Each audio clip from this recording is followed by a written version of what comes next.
And welcome to the Bobcat post-game show. I'm the coach Dick Cox, joined by Dustin Phifer. Well, Dustin, Bobcats made another exciting comeback here in the fourth quarter, but come overtime, looks like they ran out of energy. Maybe the crowd actually ran out of a little energy. Yeah, fans are getting their money's worth with the games here at home. You know, they've only got one win to show for it, but a lot of close games. Another overtime game tonight. One of those games where you thought the Bobcats might have had the upper hand after the Hawks played a triple overtime game last night, but both teams come out slow. Bobcats down 5 at the half.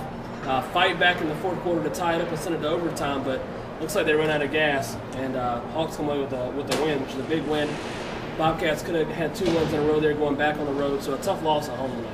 To start the game off, they find out that they've lost Corey McGetty, for 2 to 4 weeks with an injury right now, though. So they have to go with a different lineup with Derek Brown in the starting lineup there. They get behind in the second half, actually in the fourth quarter, get down double digits, I believe it was, and have to go with the small 2-guard lineup. And that is with Walker and Augustine playing the 1 and the 2. And they make a comeback and they shoot their way back in the game, fight it down, and the Bobcats actually have a chance to win it. With 1.1 seconds to go, got the ball out of bounds, and DL's turnaround jumper off the glass won't stay down. Yeah, they had a good look at it at the end of overtime. They went to DL in the post, got a nice fadeaway on the baseline, and almost winning it off glass, but ended up going to overtime. But the reason they went to that small lineup is because Kimball Walker probably had his best game as a Bobcat or as a professional. He finished with a career-high 19 points. You had DJ Augustine going for 21 points, 12 assists, 1 turnover. So, I mean, that's 2 or 3 games in a row where Augustine's had a double-double. So you couldn't take either one of those guys out. So he decides to go with both of them, play small, go to the zone. The first few trips down the floor was a little shaky because, like Paul Silas says, they haven't had a lot of time to practice the zone. So they go with it. It ends up working out. They get some stops, get it tied, but in the overtime, the Hawks figured out the zone, how to move the ball. Joe Johnson hit some big shots, and it was too much for the Bobcats to come back. So they fall hard to get back in it, but kind of the story of the season so far. They're in games, but they're not able to finish. My man, Byron Mullen, comes off the bench tonight. Another big game, 17 points for the Bobcats, pushing for a possible starting position now that the Bobcats lost Tyrus Thomas again to an injury after they just got him back from an injury right there, though. But again, this team has been pretty much outmanned to start the season with, and then when you lose McGetty and you lose, Tyrus Thomas, it's pretty gut check time. Some of these guys are really playing from the heart right now. Well, it's not only outmanned, it's just that you have a young team. You see the talent out there. I mean, they're competing in games.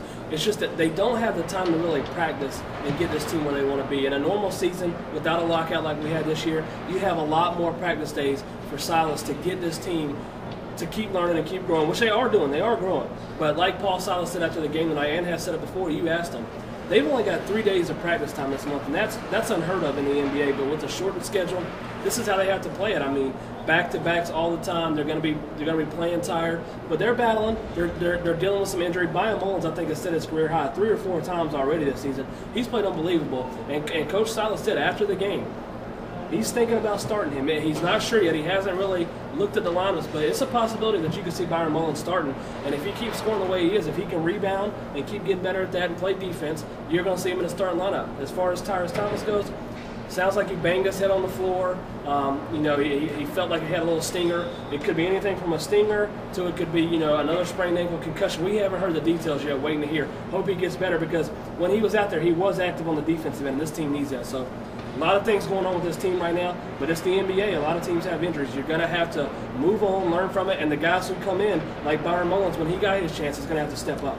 Again, Byron Mullins, interesting, funny story, said that he's been interviewed in the 2 weeks he's been here 48 times. When he was with the Thunder, he was interviewed actually 1 time, and he said that was just actually being in the background. He was not a part of it. Just went up and held his cell phone up there like he was interviewing just so he could be a part of the interview, though. So different world for him, but the kid can play. He is making a major contribution to this team, and I only see him getting better. You may need to go on and buy that number 22 Byron Mullins jersey like you threatened to do. And I think the thing you have to recognize with that move there is you have to give the front office some credit. They get a lot of, people give them some heat about some of the moves they've made in the past, but they go out before the season knowing they need a big body, trade for Byron Mullins, who was a first-round pick in this NBA and the NBA draft he was in. He just couldn't get playing time in Oklahoma City. They go and trade for him. He's 23 years old, 7 foot. They only give up a second-round pick, and they get a guy who's giving them 16, 17 points a night off the bench. So a great move by new general manager Rich Cho in the front office with Higgins and Michael Jordan. And maybe Cho can keep making some moves like that to keep, we said it all along, they're building young talent here. Who knows what the record's going to be this year? They're competing in games, and fans are loving that. You can see the crowd was really into this game tonight. So all you can ask for is this young team to continue to compete, and they're doing that. And we'll see what happens. Building for the future is where we're headed here. So don't look too much at the wins and losses. Yeah, we'd like to see some more wins right now. But hey, they've got a good thing going. You can see the talent out there on the floor. I don't like what the NBA's doing this year from the standpoint, I think they're trying to play too many games. And I can see they're trying to make money, they're trying to sell tickets, they're trying to get 66 games in, which is totally ridiculous because it's not fair to the teams, it's not fair to the fans because the teams are having to line up, play 5 games in 7 days. That's crazy. And it's not fair. It does not give the teams a chance to be the best they can. It gives the teams that have superior talent that are used to playing together an advantage there, though. But I think they have made a major mistake. 50 would have been enough to have played this year, though, to give the teams a chance to practice and get better and to give the fans what they want instead of teams having to learn on the fly. I don't think they've done the right thing. I think they're trying to make money, and I don't agree with it. You're right. And you can look at two sides of it. One side, like you said, is the NBA wants to make money. They're trying to get as many home games for these teams as possible so they can make up the money they lost with the missed games they had. But on the other side, like you said, not enough practice time for the teams. The bigger thing is we've seen a lot more injuries this year because teams just aren't as prepared after having that shortened training camp, only a week and only 2 preseason games. So you're seeing more injuries on teams. And you're not seeing as good at basketball. When you play 5 games in 7 nights, yes, they're professionals, but their legs get tired. All the traveling they do, having to fly from city to city 3 nights in a row, and then, you know, like you said, 5 games in 7 nights. You got to think about that for a second. That's going to take a toll on anybody, even people who are in the greatest of shape. So you're not seeing the elite basketball that maybe you're used to seeing. Maybe that'll improve as the season goes on and the teams get used to it. But like you said, it's kind of a NBA trying to, I mean, I understand how they want to get the home game, get fans to see more games, but it's tough on teams right now. Wheels up tonight for the Bobcats as they'll be taking off to go to Indiana at 11:30. Got to play another game tomorrow, and then right back to New York. Then right back to New York on Monday. Back here on Tuesday to take on Houston. Here on Friday and Saturday. Again, another big marathon week. And again, they cannot afford to get anybody else hurt right now. Yeah, they can't afford that. I think it was good what we saw to Kemba Walker tonight. He had a couple of games where he struggled, but he really looked great tonight. Was knocking down his shots, getting anywhere on the court he wanted to do, and he was even aggressive on defense. So you like seeing that out of the rookie. Hopefully these young guys can step up. If they can go still 1 out of 2 from either Indiana or New York, which they've already won a couple of days ago, that'll be a success. Then you got to come back home, and you got 3 straight home games. You got to take care of business and get 2 out of 3 on that, no matter who you're playing. You got to get 2 out of 3 if you want to make something out of the season. Because right now you're sitting at 2-5, which is not terrible for a young team. There's still plenty of time.